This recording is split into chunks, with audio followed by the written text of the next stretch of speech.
PsiOp here to make the tasers and, seem just normal life, that, using it as a slogan for a TV show.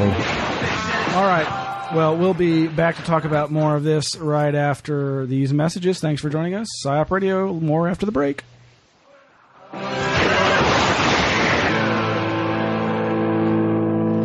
say he shot the president, but I don't think he did.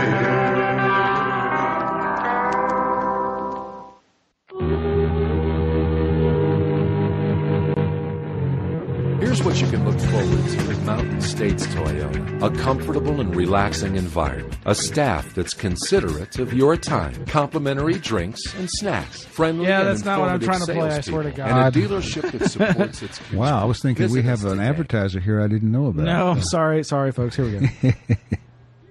Run a massive marijuana growing operation found last week inside the Pike National Forest. Both are thought to be Mexican nationals. Federal agents found more than 14,000 plants growing in a rugged area not too far north of Deckers. It was the largest marijuana stand found on forest land in the state so far. 9 News reporter Chris Vanderveen talked with federal investigators today. And Chris, those two suspects are in custody. Mark, they are, and Jefferson County prosecutors say they expect to file charges by the end of the week. In the meantime, the issue of marijuana grows on national forest land has become a hot topic as of late. California has seen enormous sites, some 10, 20, even 30 times larger than Colorado's most recent case. Now the hope is, let's try not to follow California's lead on this one. Why here? It is a good question to ask. I don't know why they're here. Yet it's a much more difficult question to answer. I don't know if it's because of the isolation that our lands present. We don't know that. For one reason or another, in the past 2 months, marijuana growers have chosen 2 locations within the Pike National Forest to grow their crops.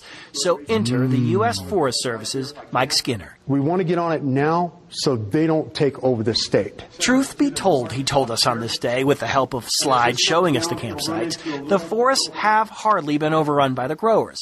But there is a genuine concern that sooner or later, someone's going to accidentally run into one of the growers who are typically armed. They don't know who it is that's coming into these gardens. You could be just walking in and camouflage looking for elk. You could become a threat just by walking in. The growers' marks on the land are quite obvious. Their camps are cluttered. There's often some sort of irrigation plan in place. Clearly, U.S. Forest Service investigators wouldn't mind if hikers and hunters helped them out a bit on this. We'd like to also ask that the public keep an eye out. Let us know what's going on. Garbage dumps out there that don't make sense. Let us know. But they also had another motive for bringing us here. The grows, they say, are just getting started. And quite frankly, there is a lot of land out there that could be used at some time down the road. It's my way to say, look, Washington, we have this issue. Maybe we need to think about doing some additional funding. That's what the goal is. Oh, yeah. The Forest Service got $100,000 earlier this year. At this rate, the entire nation can turn into a big marijuana plantation. Oh, no. That'd be terrible. Are brought in from Mexico to help cultivate the crop here, but the real organizers are back safely in Mexico. One reason why we're likely seeing more homegrown crops, security on the border has been tightened as of late. Mark? It is a massive amount of land, isn't it? It is, and they know they don't have a whole lot of people to cover that land. That's why they're asking people to keep a lookout. All right, Chris Vanderveen in the Information Center. Thank you, Chris. You bet. Federal investigators want anyone who comes upon a grow to quickly leave the area, and as a frame of reference, last year, California authorities confiscated nearly 2.5 million plants on forest land. So far this year, Colorado authorities have confiscated 20,000. Okay, anyway, my God. Okay, so, yeah, big money. The states want to get in on the action to get some money to secure our lands. But what led me to that video is this article, Warning on Possible Pot Growers Called Profiling. Denver Associated Press, a federal warning to beware of campers in national forests who eat tortillas, drink Tecate beer, and play Spanish music because they could be armed marijuana growers is racial profiling, an advocate for Hispanic rights said Friday. This is from the Associated Press from breitbart.com. And it goes on to say the warnings were issued Wednesday by the U.S. Forest Service, which is investigating how much marijuana is being illegally cultivated in Colorado's national forest following the recent discovery of more than 14,000 plants in Pine National Forest. That's discriminatory, and it puts Hispanic campers in danger, said Polly Baca, co-chairman of the Colorado Latino Forum. A spokesman for the U.S. Forest Service had no immediate response to Baca's comments. Forest Service officials said they believe illegal immigrants are being brought to Colorado by Latin American drug cartels for mass cultivation of marijuana. Michael Skinner, a law enforcement officer with the U.S. Forest Service in Colorado, said warning signs of possible drug trafficking include tortilla packaging, beer cans, Spam, tuna, Tecate beer cans, and campers who play Spanish music. He said the warning includes people speaking Spanish.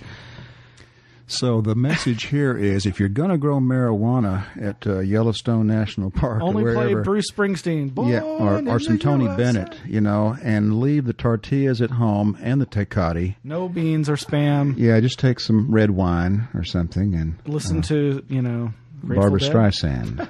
I don't know. This is so crazy. I mean, okay, first of all, I find this really interesting because I'm curious. I would love to know what the numbers are for export versus import with the rise and fall of border security. But I bet it's massive both ways. I mean, everybody thinks, oh, yeah, there's so much marijuana and other drugs coming up from Mexico. And that's true. But you know what? We export a lot because Texas, Arkansas, and California have a reputation, let me tell you folks, for having grown lots and lots and lots of marijuana, some of which for our own United States government. Yes, this isn't exactly unique to the national parks. And in fact, I had a friend years ago who briefly worked on a now defunct marijuana plantation in what we used to call the Indian Territory, Oklahoma. And it became defunct because one day the district attorney of that county came out there to talk to the fellow who owned the plantation, and he wanted to be made a partner.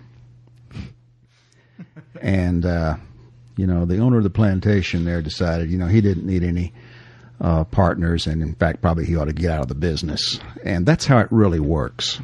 You just got to grease the palms there, and well, I guess someone's not greasing the right palm there in the national parks, but they got to grow it somewhere, and they got to sell it somewhere too. And and they're selling a lot of it in what used to be KFC buildings in California, medical marijuana dispensaries. It could happen to you if you're living out there in California. You could drive through what you think is the drive-through of the KFC and realize, well, wait a minute, this is not the original recipe.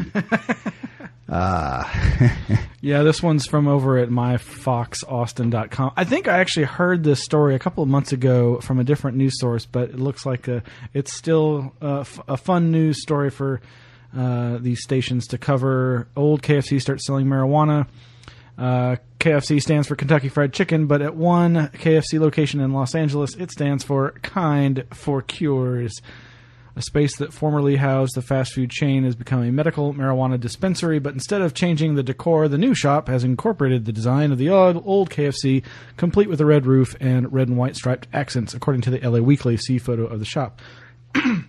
It has some of the local residents saying, well, I may support the issue, but I think it sucks that they made the place even uglier than it was before. That's one of the quotes. But it ends, of course, by saying federal and local police have been raiding marijuana dispensaries in Southern California for illegally selling the drug. California law allows the use and distribution for medical purposes, but marijuana use of any kind is illegal under federal law. No, it's not, according to the United States Constitution, because they shall make no other laws. George Washington is spinning in his grave. Why, he had a marijuana plantation spinning, right there rolling a reefer. Right there at Mount Vernon. He was growing hemp. And it weren't just for rope either, because if you look at his diaries, he was trying to separate the male and the female plants and, all that kind of thing. Basically, he was looking for super potency. And he was thinking at the time, he even discussed with friends the possible, marketing this wonder drug. Man. Before we diverted onto the drug topic, Oh yeah, we were talking about tasers and so taser forth. reports. Yeah. There's this. The good news was after a sad